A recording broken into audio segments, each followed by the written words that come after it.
Hey everyone, and welcome to the Boost Your Biology podcast. My name is Lucas, and I'm the founder of Ergogenic Health. Together in this podcast series, we will go underground to explore cutting-edge health and human performance insights that you simply cannot search on Google to help you upgrade your existence. So, without any further ado, let's jump into today's episode.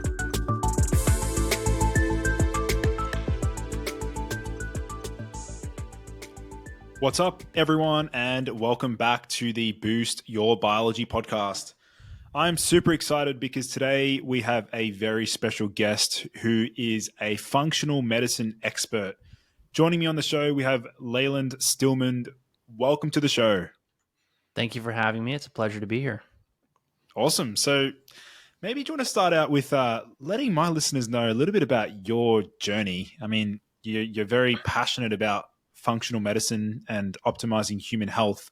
Do you want to share with my listeners a bit about your story? Well, I think, another word for what I am is obsessed. I'm very obsessed with what I do. And I've been obsessed with what I do since I was about 14 or 15. My sister and I had, the sort of bread and butter medical problems of kids in, America when we were growing up. That was the early 90s. Ear infections, tonsil problems, sore throats, runny noses, stuffy noses, etc. My mom tells this really funny story where my sister was recovering post-operatively from surgery for a sinus infection, and she's vomiting into this emesis space, and she's like 2 years old, right? Or something like that. She's really young. And my mom looks up at the surgeon and she says, "We fixed the problem, right? We're never going to have to do this again, right?" And the surgeon says, "Oh no, the surgical holes we've drilled will close up again, and we'll probably have to go in and reoperate." And at that moment, my mother said, "Oh, whoa. This is not what I signed up for." And she basically then took us to like every different type of healer I could possibly imagine.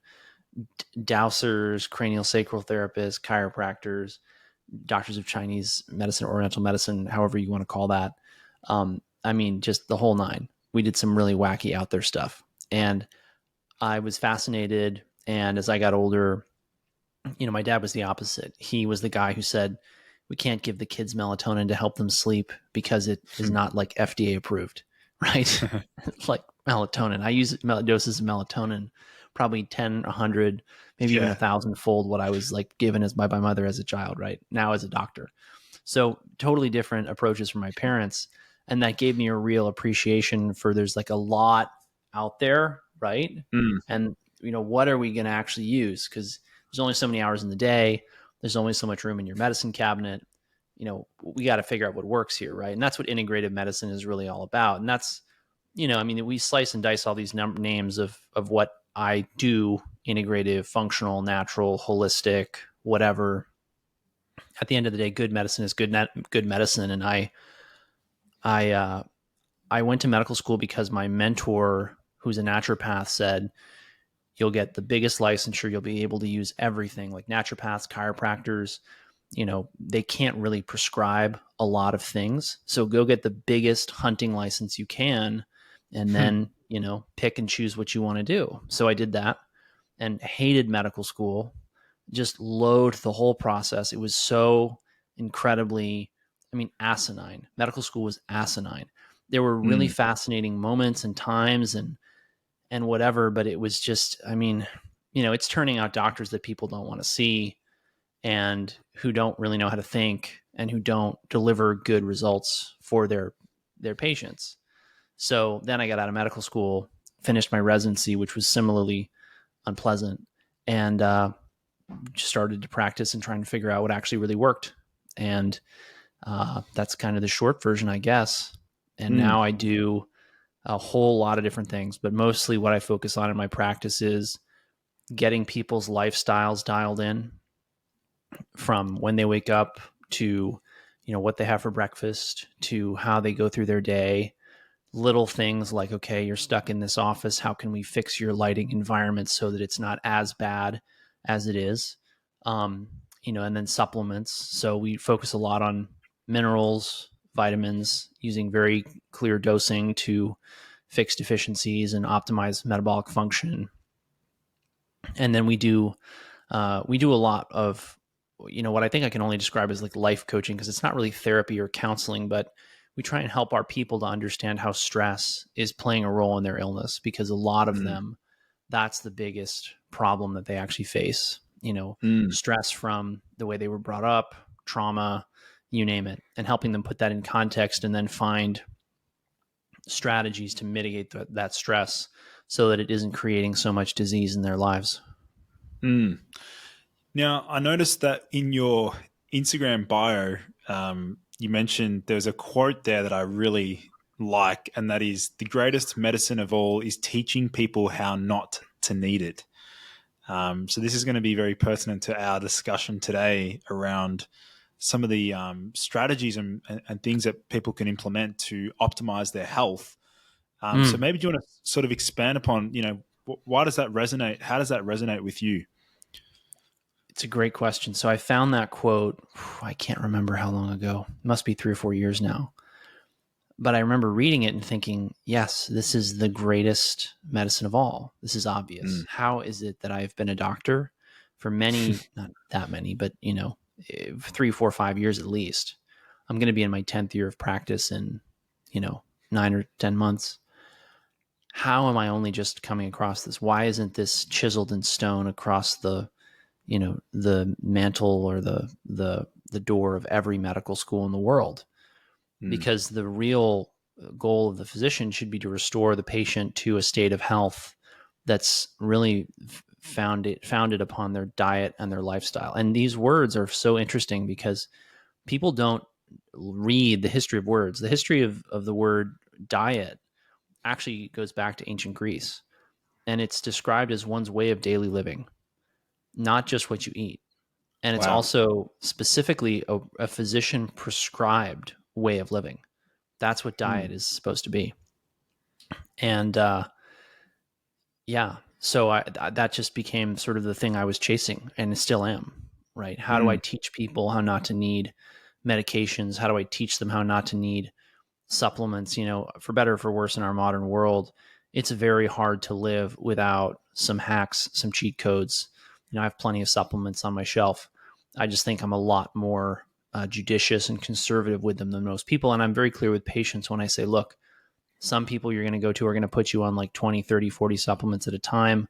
I'm not going to do that. I'm going to spell out and we're going to talk about the benefits of each one.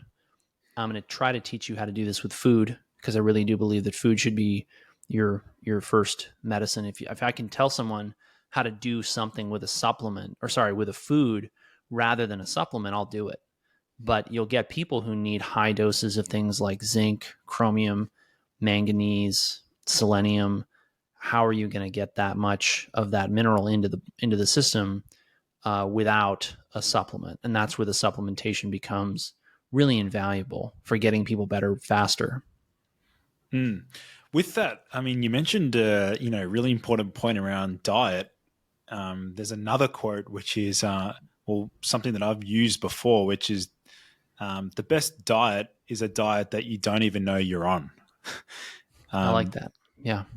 yeah. So maybe do you want to sort of expand upon, over the years as a practitioner yourself? I mean, Mm-hmm. when it comes to dietary interventions and nutrition, where do you think most people really struggle when it comes to nutrition? So I like to point out to people that we're the only animal on planet Earth that eats a non-local, non-seasonal diet and argues about what to eat. Right? It's really funny. And I sometimes also joke, I'm like, look, we're smart enough to completely dominate the face of the planet Earth, but not smart enough to do it gracefully, right? Hmm. It's like a little bit embarrassing being human sometimes, right? And the whole diet thing is a little bit like that, because, when you look at, but to me, diet now, it goes back to the fact that even the word diet, it is not just what you put in your mouth. It is a way of living, because how you live is integral to how you eat. If you Hmm. have somebody who, let's say that they start fishing and they're going out and they're surf casting here in Florida. People are fishing from the beach every day. I go down there every day, every morning with my coffee. There's, a one guy probably every 100 yards surf casting. If you say start eating more fish that you're catching surf casting and you see your health improve, you might think, oh, it's because I'm eating fish and fish are good for me. But you're missing the point that you're outside, you're connected to the earth, you're relaxing, you're doing one of the most highly conserved, but also somewhat, even sort of like addictive. I don't know if you have this in Australia, but in the United States, people will joke about how sort of addicted they are to fishing, sort of like, oh, women will be like, oh, we live in a nicer house, but my husband likes fishing too much. Or, my husband was going to get me a nice gift or whatever, but instead he bought a new fishing rig or fishing pole or whatever, things like that. So, you're going out there, you're doing this thing that your brain really, really loves. It's sort of meditative, right? There's a reason men love to fish, and you're getting all these benefits: sunlight on your skin, sunlight in your eye. You may be doing a little bit of exercising, right? If you catch a big enough fish, and all of that is giving you a health benefit. So people will say like, aha, I started eating more fish and I got better. But really you started eating more fish and you got outside to do it. Not the same, right? That's one of the big problems I have with people who look at diets of different people and they say, oh, well, the Inuit or the Eskimo, they eat this way and they have no heart disease. So we should all eat that way. And then we have a no heart disease. And I'm like, yeah, they also, go fishing for seals in the cold, frigid waters of Alaska or Greenland or wherever they are. And they will catch seals and they will literally pull the seal into the boat with them. And then they will open its arteries and they will drink its blood. Are you going to do that too? And they're like, well, no, I'm just going to buy some sockeye salmon at the grocery store. And then maybe, at a real reach, they may get some elk or something like shipped to them. Right. And I'm not trying to criticize them, just to be clear, but people try to divorce their diet from their lifestyle. And it's silly.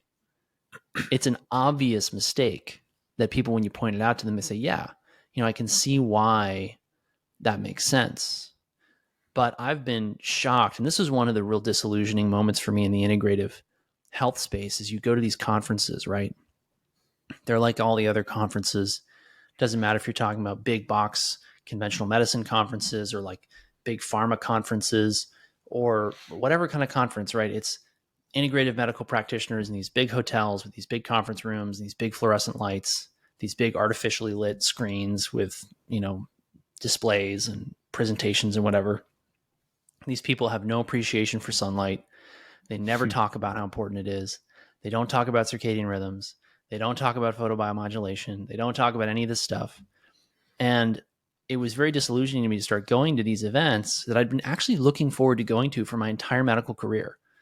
Residency, medical school, like I just can't wait until I can really go ahead and blow $2,000 on the A4M conference that's going to be at, the Venetian in LA, or not LA, Las Vegas. And I shouldn't have singled them out. I like that conference. It's actually one of the best conferences for my space out there. But you go and it's like, okay, you guys could have a more interesting, I looked this year and I thought, I don't want to go to this. I don't know what they're talking about. None of these sessions interest me. What happened? Because I'm fascinated by what I do. I'm so in love with what I do.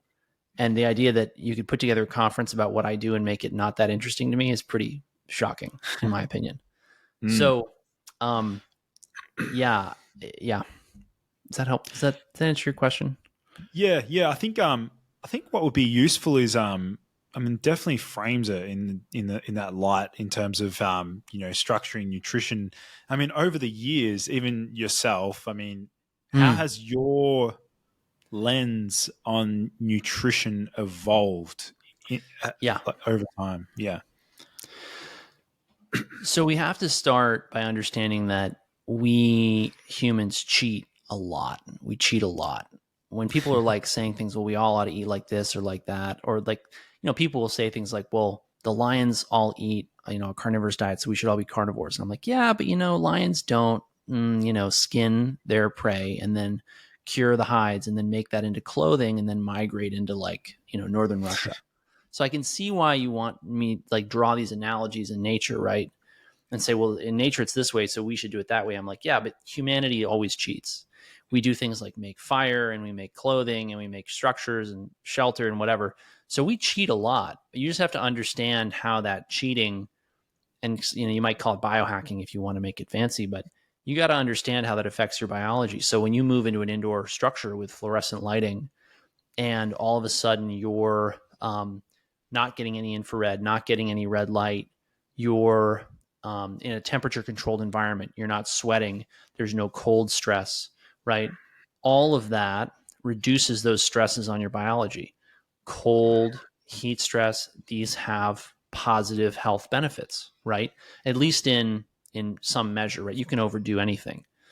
The same thing's true of the red and infrared light, right? I mean, those things have very powerful healing properties. So if you're going to do that, it makes sense to then build in some time in your day to introduce these red and infrared frequencies into your life. Maybe you buy a sauna and you make 20 to 30 minutes as part of your evening routine to wind down and go to sleep. Maybe you put one of their photon bulbs on your desk. Like I'll use this at my desk regularly. Maybe you get like an EMR Tech Firestorm, like that one, and you put it on your desk and you use some red light therapy during the day. Whatever it is that you do, you want to be mindful of, okay, what's my natural environment and how is that going to affect me? And this is the other thing, right? Is like the things you need to compensate for the stresses of your environment depend on the environment. So let's say that you're going to live in rural Nicaragua and you're going to spend a lot of time outside doing manual labor. What's really hot, it's really dry. You're going to need a lot of water and you're going to lose a lot of sweat. So you're going to need a lot of salt, right? So I'm not going to make the same salt recommendation to an 89-year-old retiree in Minnesota who's, asking me how much salt she should consume in January as I'm going to a construction worker in, Nicaragua at the same time of year, right? So you have to keep these stresses in mind. And this is where I think so many nutrition and fitness professionals go wrong, is they're not focused on the whole picture. And we'll often see this. We'll see that people, like, let's say that someone's macros are just spot on. I mean, they're eating the perfect macros for them. They're getting enough protein. They got a good mix of carbs. They're using a nice mix of different resistant starches versus simple starches. They've got nice fats. They've got a good fatty acid profile, whatever you want to call that, right?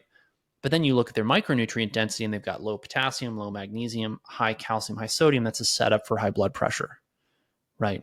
Which is also a setup for metabolic disorders and diseases. So you start to see these things and then you can't unsee them. And then you think, okay, I really need to get more. And this is why you and I both, gravitated towards coaching, because when you don't have time with people, you really can't tailor solutions to them. And you can make a course that's one size fits all, but how do you make a one size fits all course for people in radically different locations and situations? So yeah. Yeah, I definitely, with that, you've made some, really exceptional points around, different environments and factoring in the individualization as it pertains to nutrition. What about the impact of where people are sourcing their where people are sourcing their nutritional information from? How does that? How do you think that affects their ability to make decisions? Wow, it's a great question, but it's a question with a double meaning that I don't think you intended. So I actually was listening to this podcast by a guy named Jay Campbell the other day. He was talking to a food nutrition biochemist about peptides in food and how those peptides can have an effect on your physiology. Have you heard about this? Is this Jay Campbell interviewed an expert on? Yeah, I can't remember the expert's name. Wasn't Saladino? I'll try and find it for the show notes. But he was talking about how peptides in food can affect your physiology. And I thought, oh my gosh, I never thought about it that way. But when you really think about it, food in a way is information. Your body uses food as nutrients or as sort of a raw material to do things. But what if your food, your brain says, oh, wow, there's not a lot of folate around. You're not going to find a lot of folate in cold, dark places. And fun fact, folate is degraded by ultraviolet and blue light. It's so powerfully degraded by these frequencies that when you hang it in the hospital as an IV, you have to hang it with a brown paper or brown plastic bag around the vial so it doesn't degrade the folate before it gets into the patient's body. So isn't it Wow. interesting that in high folate environments or high light environments, the equator, warm places, summer environments or seasons, you have a high abundance of folate rich foods available, right? Little things like that make me think, and there's very little literature on this. Not a lot of people are interested in this like I am, but you'll see these associations of these people who feel terrible and they're out in the sun all the time, and then boom, their folate pathways off because they're not eating any folate because they didn't realize that it was a hole in their diet. So so the information about their food is very interesting because, and do you use an app called Chronometer? Yeah, chronometer. Yep, to assess Chronometer, micronutrients. chronometer, whatever. Potato. Tomato. Yeah.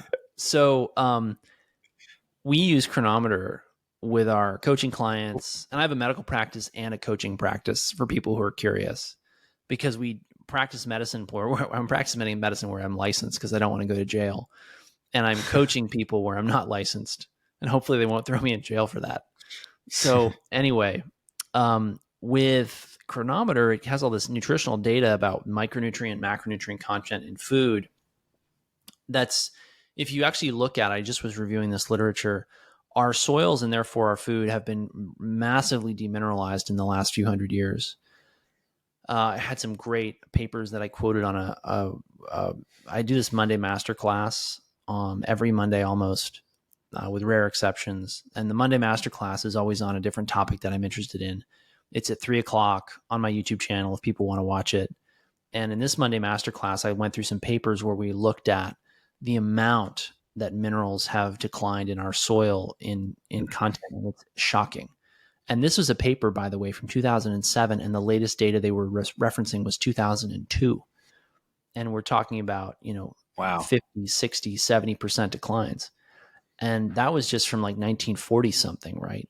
And we'd already seen a lot of, crop hybridization and changes in farming. And the first pesticides were introduced in the mid 1800s. Most people don't realize that. They were actually arsenic and lead based compounds. A great book on that is The Moth and the Iron Lung by a guy named Forrest Merity. He goes through the whole history of how pesticide use started with heavy metals back in the 1800s. It was very crude chemistry. It led to a lot of poisonings, which is why that book is so interesting. But yeah, I mean, then you look at this other paper that I looked at. It was actually from the world's longest running agricultural experiment. It was started in like 1840 something in like Rothamsted, UK. And they were looking at cultivars of wheat from that period, the 1800s, mid 1800s, and comparing them with modern dwarf varieties of wheat. And just by changing the wheat cultivar from the old one to the new one without changing anything about the soil, you get a massive drop in mineral content. So we have all these different forces. Basically, the consumer is pushing farmers to make more food. And the easiest way for farmers to make more food, to make more money, is to make the food more dilute and to add water weight and add, basically nitrogen, potassium, phosphorus, which is what NPK, the majority of our fertilizers are. And in those NPK fertilizers, I actually just found this out. It turns out that when they mine some of the minerals to make these fertilizers, there's heavy metals in the mineral deposits that then go into the soil. So you're getting lower levels, but non-zero levels of these heavy metals that are toxic in small quantities. So yeah, the nutritional information that you're getting is very interesting. And I've been doing a lot of hair tissue mineral analysis in my medical practice recently. That's really changed the way I look at this, because it's a very good marker for long-term toxic exposures to heavy metals. I started experimenting with this, frankly, about a year ago, and my eyes bugged out of my head when I got one of my first tests back. It was on a longtime patient of mine who'd been struggling with headaches for a long time. We'd gotten her a lot of progress. But I get this result back, and her aluminum level is like 135. And on the little piece of paper that the report comes back on, the normal range is like 0 to 4. So she's like 25, 30-fold the upper limit that you see on this paper. And that's when I thought, wow, what am I going to find if I study all my other patients? And that's when I started to realize the burden of heavy metals that you can provoke from people with the right mineral balancing protocol is shocking. And you get these waves of heavy metals coming out of people as they feel better, right? And as they detox. And it's really woken me up to how big of a problem the contamination of our soils is, because that's where a lot of these things are coming from. In addition to air and water pollution and consumer products, I mean, the stuff people put on their skin is just shocking sometimes what it contains. That was going to be my next question for you, which was around in regards to being a practitioner slash coach slash influencer, or someone that's wanting to make change in a positive direction, positive way, as it pertains to functional testing versus, because I'd imagine you've had a number of clients over the years that are like wanting to get every single test under the sun done. So how do you leverage, objective data, functional testing, alongside their symptom picture? The most important thing is to figure out where the person already is. Because the simple fact of the matter is you'll get people in who say, look, I'm not sleeping well. And when I say they're not sleeping well, let me be clear. They're staying up late. They're scrolling through their phone. They're on social media. They're binge watching YouTube. They're playing video games. And then they say, and then I'm eating junk food. I go out for fast food, 7 times a week. And I go out for, dinner, a couple times a week with work colleagues. And I have a couple cocktails here and there. And then I have a nightcap when I get home. And then, it's like, okay, well, we got a lot of obvious low hanging fruit here that we can pluck off the tree before we go chasing fancy lab tests. But the other thing about that is that people won't realize that, they come in and they're like, I know I need to change a bunch of things about my lifestyle to achieve my goals, but I don't want to, but I just want to get the lab test. And when we get the lab tests, often in some ways we've wasted the money because I'm not going to say no to them, because I also appreciate the fact that a lot of people, they need the psychological impact of seeing the numbers. They need to see that the numbers are bad, to be kind. And that's okay. It's okay. But I am very clear with them. I'm like, look, we can do this kind of 2 ways. We can just get all the data and see what's going on. Or you can, do it the way I recommend, which is we get your diet and your lifestyle in some semblance of order. We get you some good habits, some foundational habits that we know are going to move the needle for you, even if, regardless of what your lab testing shows. And then we get the lab testing, because then we're going to know what it actually means, right? Like if somebody's glutathione level is terrible, but they're having, 2 cocktails a night and they're eating processed food and they're not getting enough protein and they're not getting any sunlight and they don't do any photobiomodulation or sauna or whatever. Well, I got a half a dozen reasons right there why the glutathione may be low. So why am I going to test it? Right. Yeah. And likewise, a lot of people are looking for the testing because they don't want to engage with a lifestyle change, but that just doesn't end well. You really have to be willing to engage in changing some of your habits, your choices, if you want to get durable, significant results. Because the only other alternative is basically you resort to fancy tricks and gimmicks in order to sort of let the party last a little longer. And there's a place for that. You have somebody who says, look, I'm closing a multi-million-dollar deal. I got 2 months left to do it. Please just prop up my physiology so I can, make enough money to retire on the beach. I'm like, that might not be my first recommendation for you, but I get it, right? I totally get it. So, okay, here's the game plan. Here's how we do that, right? But that's always a real clear conversation with the patient, because or the client in the coaching capacity, because people just don't, a lot of them need someone to talk to them about what their life is really supposed to be about, because it's the things they're chasing are not making them happy, and they're certainly not making them healthy, because if they were making them healthy, they wouldn't need me. And so we have to talk about, well, what are your real goals? Like, what do you want out of life? What's really important to you? What matters? And why does it matter? Because, one of the big trends is we see very high functioning, very high achieving, very driven people coming into work with us, and they've got money, they've got status, they've got, the picture perfect family, they've got the cars, they've got the this, they've got the that. And they say, but I don't have my health. right? And then we say, okay, well, you got to change this, this, this, and this, and you got to do this, this, and this. And they're like, well, I don't have any time to do that. So what am I going to do? And we say, well, you got to think about what your priorities are.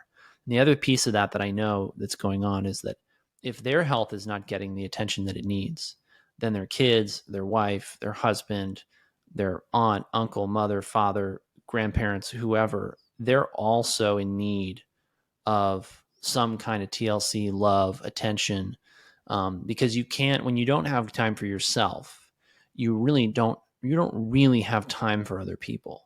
And there's lots of people out there who are overextending themselves, over giving, over caring. Lots of moms who, their tank was on empty, like, 6 exits ago, but they just keep going because they're moms, and a lot of them don't have kind of like an off switch.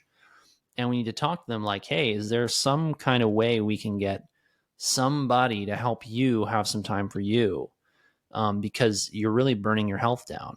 And, you got to be there for your kids, not just right now and not just next week, but next year, next decade, etc. And that helps a lot of them. But what I've realized too is that sometimes we're the only people in their lives telling them that. Everyone else is coming to them with another problem that needs to be solved, with another, issue that needs their attention, with another, hurt, pain, problem, right, that they need to fix. You sort of mentioned before around like chasing numbers on a blood test. I'd love to dive deeper into that, because that's something that I've noticed as well. I've seen guys that are like looking at their blood test results, and they're looking at their ratio between estrogen and testosterone, and they're like, oh, well, if I get it to this number, all of a sudden I'm going to feel like this. But I'm like, that's not exactly They're how it so works. labile. Like, have you ever done your blood work like multiple times in 1 month? I've done like twice a month max. But yeah, it definitely does fluctuate. There's a lot of play. So I did this as an experiment this summer. I did like 4 rounds of the exact same panel.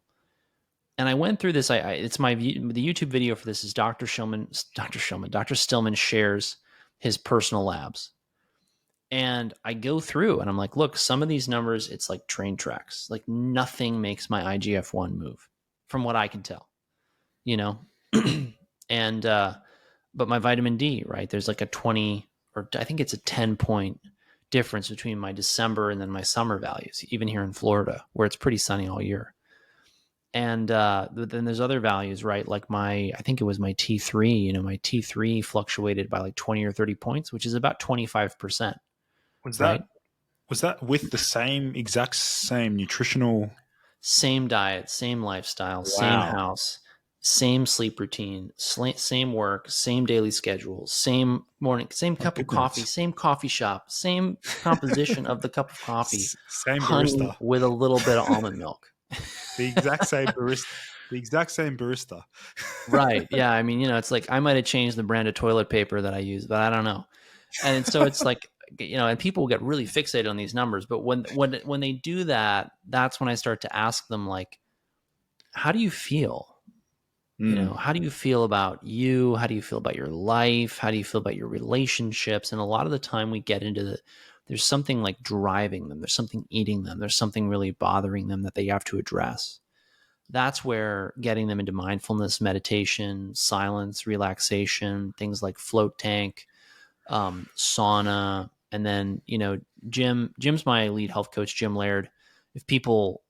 He's really smart. He just did a great podcast with a guy named Eric Karem about recovery and exercise and stuff like that I'm sure your listeners will get a lot out of. And Jim recently got into neurofeedback and EMDR. And then I followed him and was like, I want to try that. So I started neurofeedback, and neurofeedback's been amazing.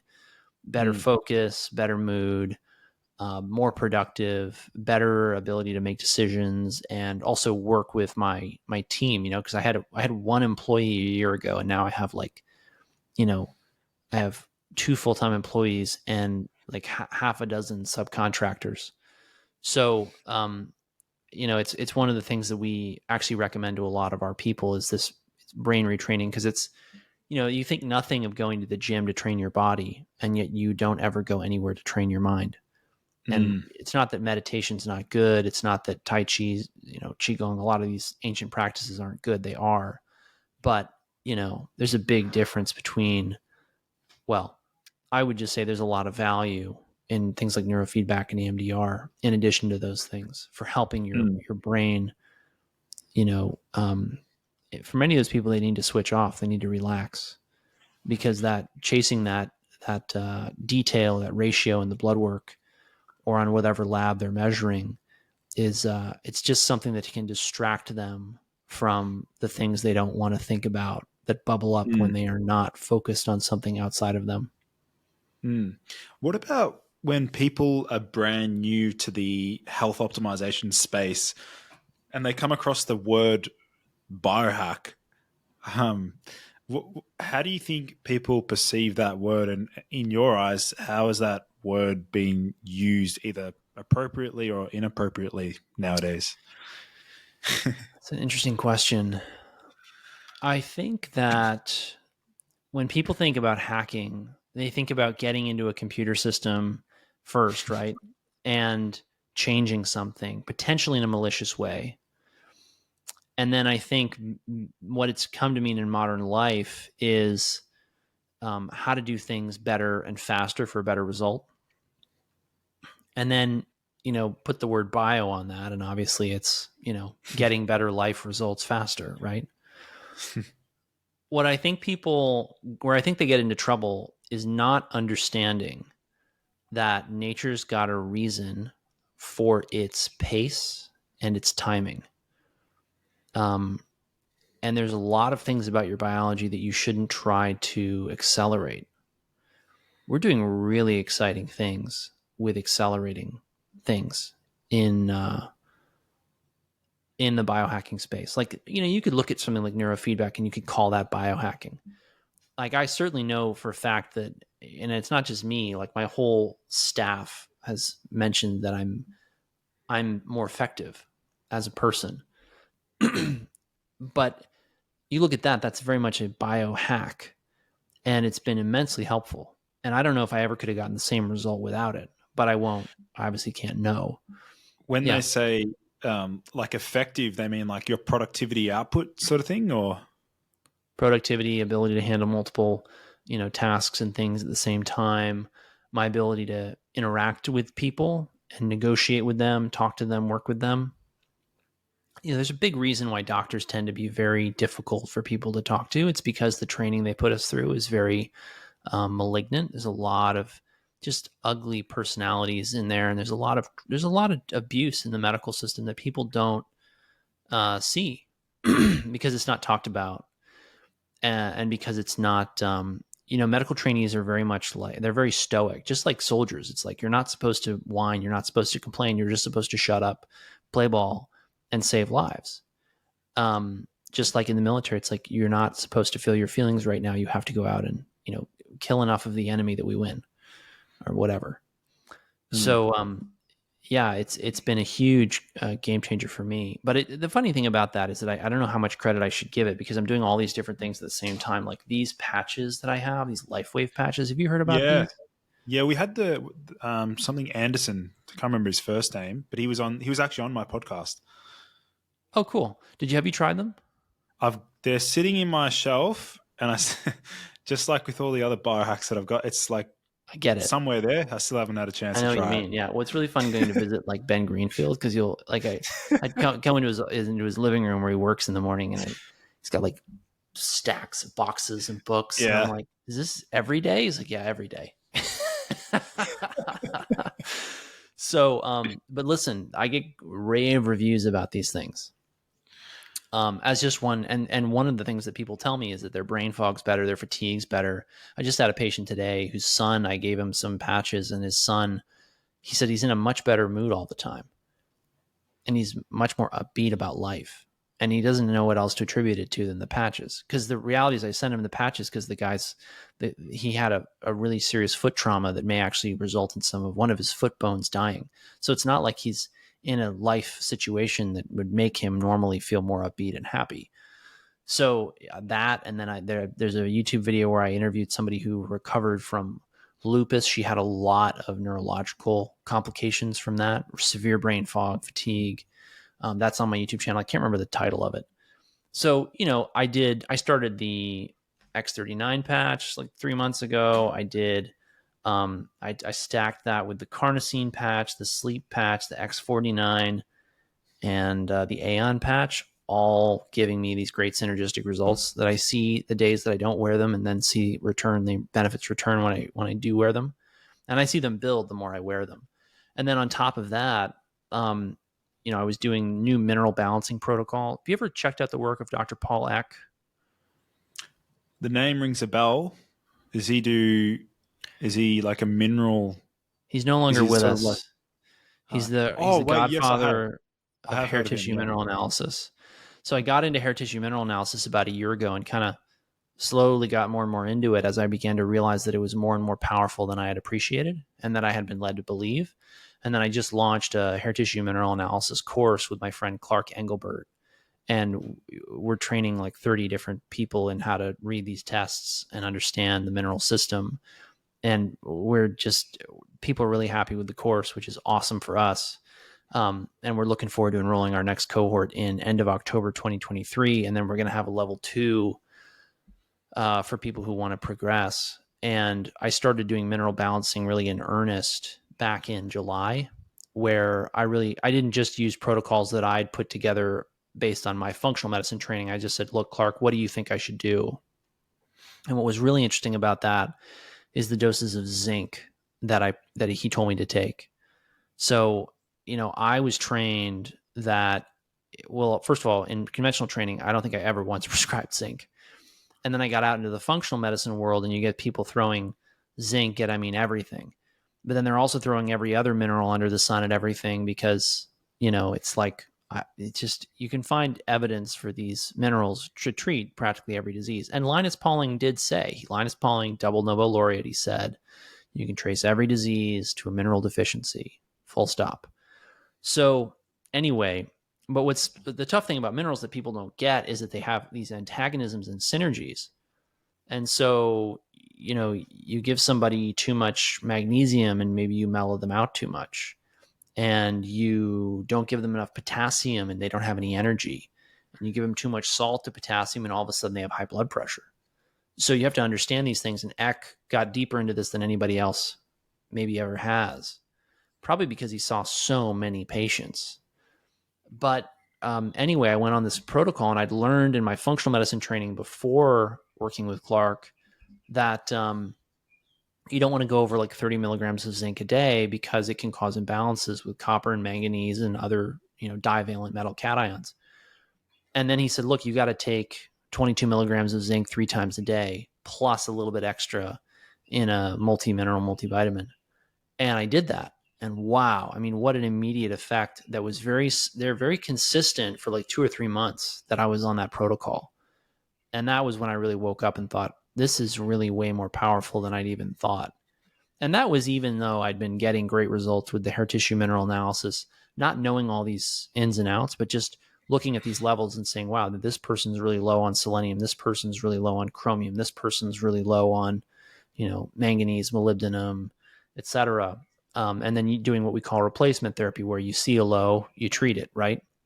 So that's what we have this course on now. And I've never gotten better results. We're getting more and more repeat HTMAs back in the practice now, and it's pretty remarkable. I put together a series of 3 today where aluminum levels, one aluminum level went from 1 to 12, another one went from like 0.5 to like 20, another one went from like 1 to 5. So we're seeing, people quintuple the amount of these heavy metals that they're eliminating, and they feel much, much better as they do this. So it's, it's correlating with improvements clinically with these big excretions of metals on their hair, in their hair. I'm really curious about the obviously the HTMA testing. We spoke about that very briefly in naturopathy schools, very, very brief. But I'm curious to know, like, these aluminium. I love the way you guys say that. Aluminium. Yeah. These clients that you saw very high levels of this particular heavy metal. Yeah. What did you determine to be with the main source for that? I'm not going to say, or we'll get canceled. Oh, really? Are you surprised? Jeez. Really? You're not Jeez. surprised. I heard rumors. I'm not going to mention it. I'm worried we're going to get censored. I know, right? Dot, dot, dot. Jeez. Foreshadowing, foreshadowing, foreshadowing. Stay tuned for Jeez. part 2. No, so there's a lot of aluminum in our modern world, underarm deodorant, personal care products, aluminum containing pots, pans, aluminum foil. I mean, aluminum is in so many different things. And people don't think about it. Like one of the first big aluminum levels that I got back was the woman I mentioned earlier, and she'd been taking this functional food. It was a seed preparation in an aluminum packet that had like a gel coating in it that was supposed to protect it from the aluminum. But I said, look, I don't see another source of aluminum in your environment. How do I know this isn't coming from this packaged food that you're consuming? And I mean, to be fair, I'm not even sure the packets are aluminum. They just have like a shiny interior metallic looking coating. And what else is that going to be? It's not like they're packaging this stuff in steel or tin or anything like Mm. that. So I just assume it was aluminum, and who knows how much of it's leaching into that product. But that's a big problem that we have. I mean, I don't know what the aluminum concentration is in, I don't know, light beer, or if that is different than it is in an IPA. I know I saw a big aluminum level over 100 in a CEO who was relying heavily on energy drinks. And,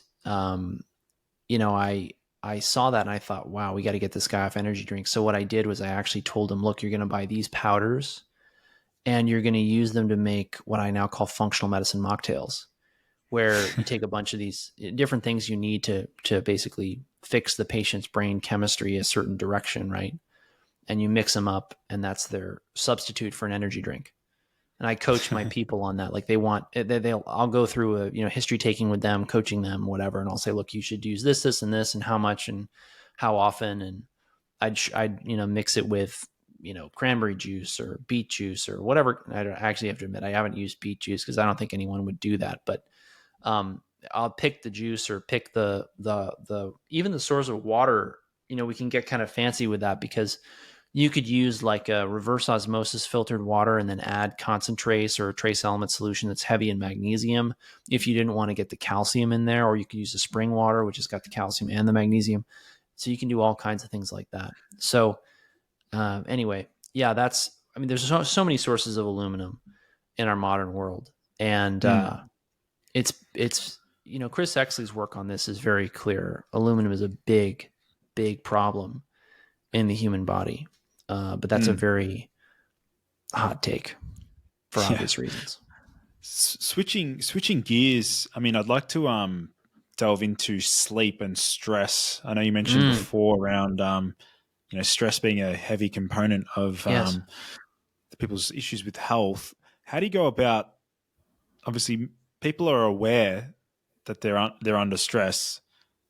Most people, you'd assume, are aware that they're feeling stressed. But then, how do you go about as a functional medicine practitioner expert in regards to assisting them with either coping with their stress or actually reducing their stress? Number one is figuring out where they are. So first of all, is there time and space in their day for them to relax? Because a lot of them will tell you flat out no. My feet hit the floor and I have 5 minutes in the morning before the kids get up, and I'm lucky if I brush my teeth before they're asking me for breakfast, right? And that's just one example, right? You'll get other examples. The person who's got an absolute monster job. They work 16 hours a day. Every meal is takeout or delivery, or if they're lucky, maybe they get home in time for a home cooked meal once in a blue moon, right? So if there's no time and there's no space and there's no rest and relaxation, there's too much stress. And you're going to hear it in their voice. You're going to hear it in how they describe their day. Somebody who's, I have a a patient. She's retired. She lives on a golf course in Florida. Her husband plays golf all day. She does whatever she wants. She has plenty of time. She's never talking to me like she's pressured or she's anxious or whatever. She has anxieties about her health problems. But if I told her, look, you got to take a 2-hour nap every afternoon, she'd say, well, I don't really know if I actually want to do that because that's too long of a nap, but I have the time to do that if I have to, right? So you'll see it in people. You'll pick up on their body language, their cues. And the more stressed they are, generally speaking, the more honest they're going to be with you, where like you tell them they need to take 30 minutes to sauna or meditate or do some breath holding or whatever. And they're going to look at you like you must not have kids, or, isn't it nice to be a wellness doctor where you can make your own schedule and you have time for that kind of thing. Right.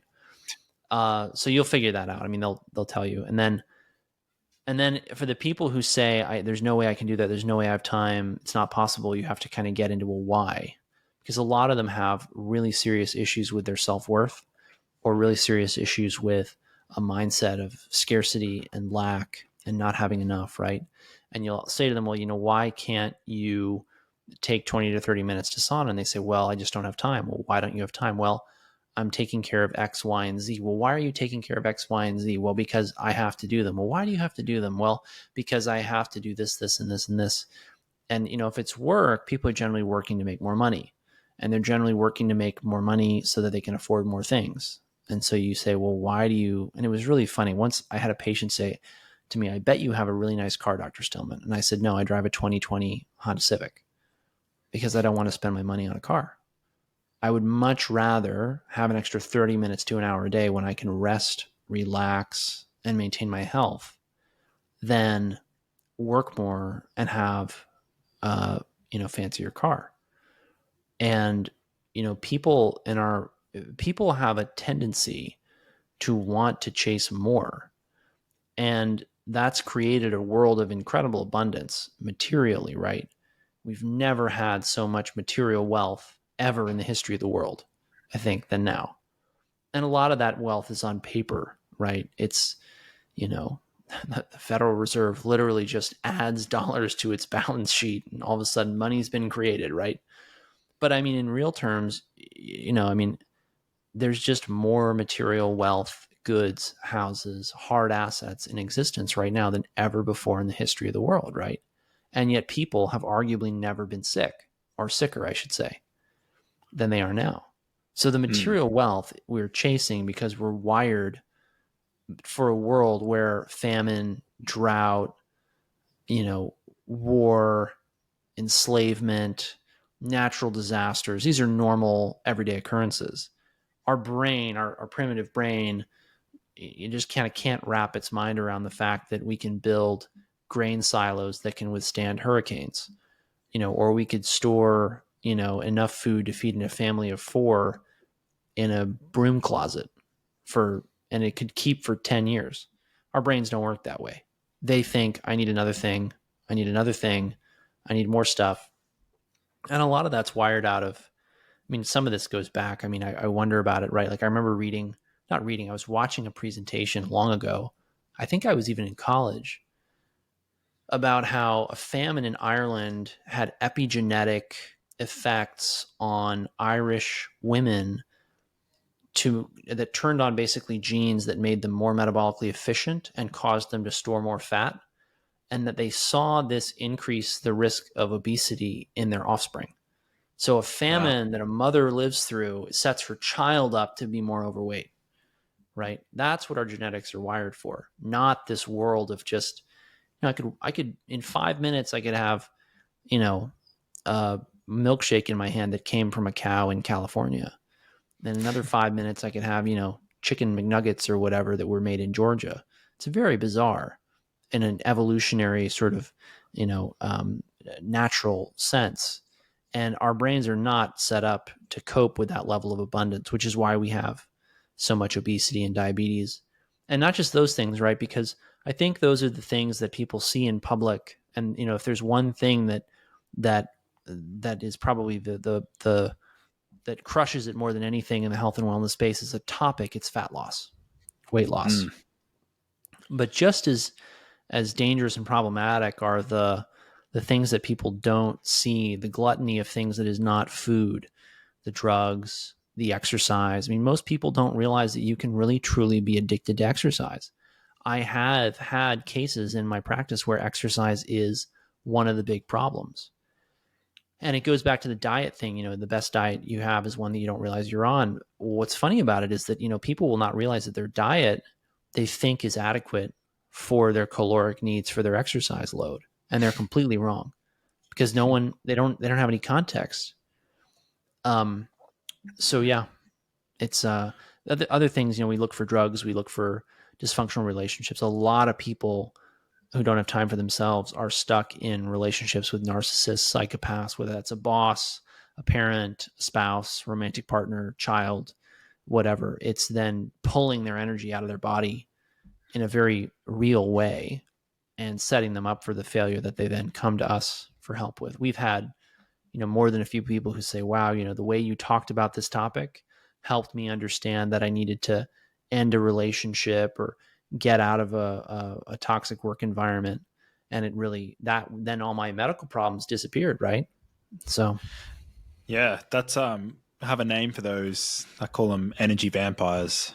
Those people who tend to, they drain your energy, not boost your energy and vitality.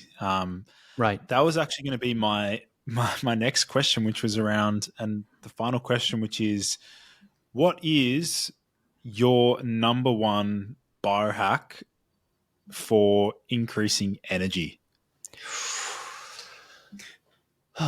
Wow. Number one biohack for increasing energy. This is going to sound maybe kind of lame, but increasing rest. I mean, people need to rest. And the people out there who are listening to this and saying, I can't get out of bed. I feel like I've been resting for the last 2.5 years. My parents want to kick me out of the house. What do you mean I need more rest? A lot of people are not aware of the things that are draining their energy. So, for example, I've had many patients where they were sleeping on the wrong side of a wall from a smart meter. And so even though they're spending a lot of time in bed, they're not getting good sleep. And then, they have all these other health problems that creep up. The first case of this that really, really, struck me was a pharmacist living in a rural area. She's sleeping on the wrong side of the wall from the smart meter. She has horrible food intolerances. Her functional medicine lab testing is a disaster. She has tons of mineral deficiencies, B vitamin deficiencies. Turns out that, getting her to sleep on the other side of the house, immediately her sleep improves. Immediately she's tolerating more food. And this just built over weeks and months until she didn't need to call me again. Now, there was one more thing in that picture that was really important, which is that she didn't realize that her well was poisoning her. She didn't have a deep enough well, and it was contaminated with E. coli. But you find these things, right? And then finally you rest and your body has the nutrition or the quiet, because I look at quiet and rest. You need to have an environment that's quiet and clean. You got to have clean air. You got to have clean water. You've got to have a lack of sound, a lack of visual stimuli, and a lack of electromagnetic frequencies, which increasingly as people, nobody noticed EMF that much in the days of like the brick cell phone, the cell phone that was like the size of a brick. But now with, just the sheer amount of EMF that's getting pumped out of our modern consumer electronics, it's much more common to find sleep disturbances that resolve when you get rid of those devices, or at least just have them in the other room or across the room, that the patient's sleeping in. Yeah, fantastic stuff there. There's definitely a range of things that you've brought up that I'm really keen on exploring. Perhaps we'll have to organize a second follow-up podcast to go over some of these other things that you've mentioned. But I really want to give my listeners a chance to, if they want to connect with you, where can they find you? Where can they, consume your content? Let them know. So the best thing to do is to sign up for my newsletter at stillmanwellness.com. You get access to a free weekly webinar through that. That's only for people on the newsletter. You'll get updates on our courses and things like that through the newsletter as well as podcast appearances, etc. And then I'm on Twitter, Facebook, Instagram, YouTube. You just put in my name and I'll come up. Most of the time, my handle is Stillman MD. And that's the best way to get in touch with me. And then if you're interested in becoming a patient, it's stillmanmd.com.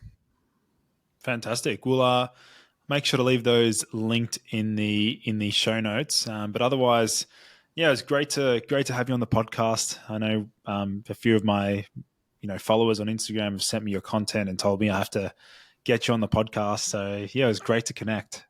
Cool. Thank you. I appreciate that. Thank you for having me. Awesome. And that should be all wrapped up. Gee, yeah, just stay in the room for a sec because I think it's still uploading. Yeah, sure. Yeah.